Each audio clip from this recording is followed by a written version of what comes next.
మా మేనియాలో నువ్వు గెలుచుకుని వచ్చావు, మా దయ వల్ల నువ్వు ముఖ్యమంత్రి ఎక్కావు అనే భావనలో బీజేపీ వాళ్ళు ఉన్నారు.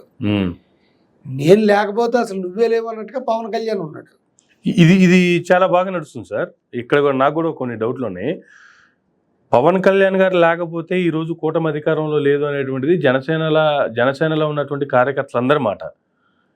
అసలు పవన్ కళ్యాణ్ అనేవాడే పార్టీకి అవసరం లేదు, లేకపోతే జనసేనతో పని లేదు, అసలు వాళ్ళకి అంత ప్రిఫరెన్స్ ఇవ్వాల్సిన అవసరం లేదు, అసలు అలాంటి వాళ్ళు ఎవరైనా వస్తే చూసుకునేదాకా వస్తే ఇంక మనం కొల్లబడి చేద్దాం అన్నట్టు టీడీపీ వాళ్ళు ప్రవర్తిస్తూ ఉన్నారు. చాలా చోట్ల జనసేన కార్యకర్తల్ని ఇష్టం వచ్చినట్టు కొడుతున్నారు, తిడుతున్నారు.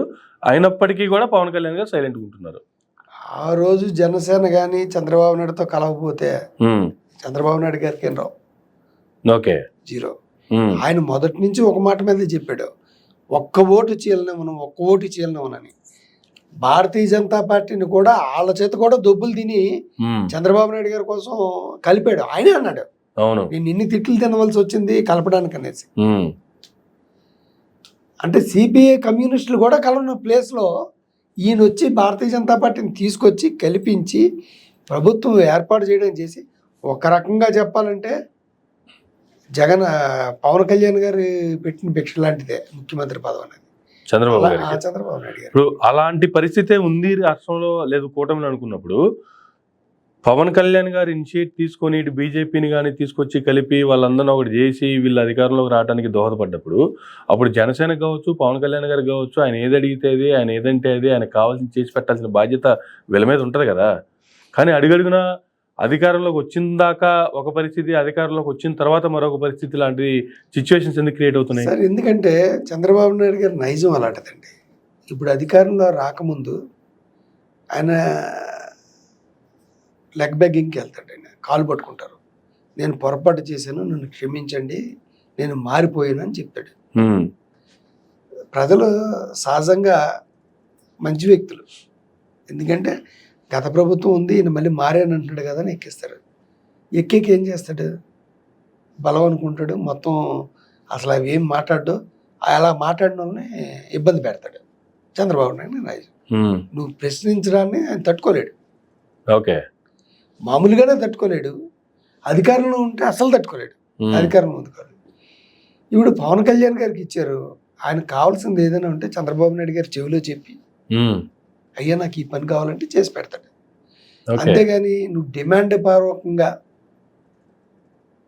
నువ్వు తప్పుకుంటావా, నన్ను ఎక్కేయమంటావా సీటు, అధికారులు ఏమనుకున్నారు, డీజీపీలో వాళ్ళు ఏమనుకుంటున్నారు, మార్పులు తేవాలి, నన్ను అధికారులు పట్టించుకోవట్లేదు అని ఇష్టం వచ్చినట్టుగా మాడుతుంటే చంద్రబాబు నాయుడు గారు ఏం చేస్తారు, ఇంకే మన ఇవ్వకూడదు, మన లోకు చేసి మాట్లాడుతున్నాడు అన్న ఫీలింగ్ వస్తుంది ఏ వ్యక్తికైనా.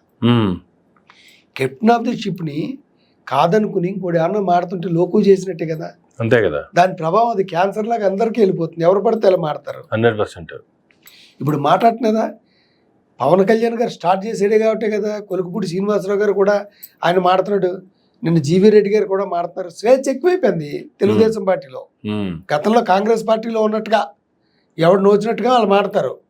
తెలంగాణలో చూడండి, కాంగ్రెస్లో ఎవరికి ఇష్టం వచ్చినట్టుగా వాళ్ళు మాడతారు. సేమ్ అదే పరిస్థితి వచ్చింది తెలుగుదేశంలోనూ. దానికి కారణం ఎవరు? చంద్రబాబు నాయుడు గారు కదా. పవన్ కళ్యాణ్ గారు నెగ్లెక్ట్ చేస్తానంటే ఆయన ఎక్కడైనా మాడతాడు, నేను పార్టీ అధినేతని. ఇప్పుడు వీళ్ళు అనుకుంటారు పవన్ కళ్యాణ్ గారిని కంట్రోల్ చేయలేక మమ్మల్ని వచ్చి నోరు నొక్కుతాడేటని వీళ్ళు కూడా మాడతారు. రెండోది, కింద స్థాయిలో అయితే జనసేనకి తెలుగుదేశానికి పడట్లేదు. తెలుగుదేశం పార్టీ అధికారంలో ఉన్నటువంటి మిగతా నియోజకవర్గాల్లో జనసేన కార్యకర్తలను ఎవడో పట్టించుకోవట్లేదు. ఓకే, కానీ జనసేన ఎమ్మెల్యేలు ఉన్న చోట మటుకు తెలుగుదేశం వల్లే పెత్తనం చేస్తారు. మిగతా నియోజకవర్గాలు వదిలేండి, 21 సీట్లతో మేము ఉన్నాం అనుకున్నా కూడా 21లో డైరెక్ట్గా 7 మందే కదా జనసేన ఒరిజినల్ లీడర్లు.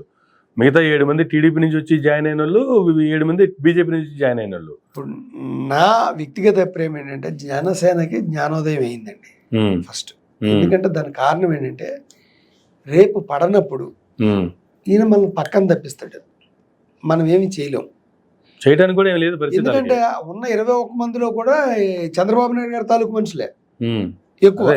అదే ఇప్పుడు కూడా జనసేనకు ఒక టికెట్ ఇస్తారు, కానీ నాగబాబు గారు కాదు, వీళ్ళ తాలూకు మనిషికి ఇస్తాడు జనసేనలో ఉన్న వ్యక్తికి. ఓకే, అది ఈయన గమనించాడు. పవన్ కళ్యాణ్ గారు. నాగబాబు గారికి ఇవ్వకపోతే కుదరదు. రాజ్యసభ అన్నారు, మంత్రి అన్నారు, ఎమ్మెల్సీ అన్నారు, టీడీపీ చైర్మన్ అన్నారు, టీటీడీ చైర్మన్. సరే, ఇప్పుడు పవన్ కళ్యాణ్ గారు అడుగుతున్నారు, చంద్రబాబు నాయుడు గారు ఇవ్వట్లేదు. ఇది తీసుకొచ్చి పక్కన పెడతా సార్.